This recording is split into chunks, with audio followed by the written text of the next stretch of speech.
কি করে বলবো তোমায় আসলে মন কি যে চায়, কেন সে পালিয়ে বেড়ায় তোমার থেকে।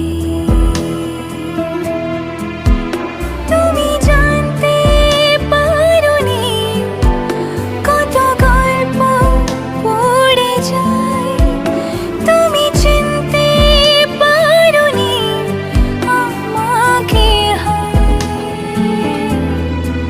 কি করে বলবো তোমায় আসলে মন কি যে চায়, কেন সে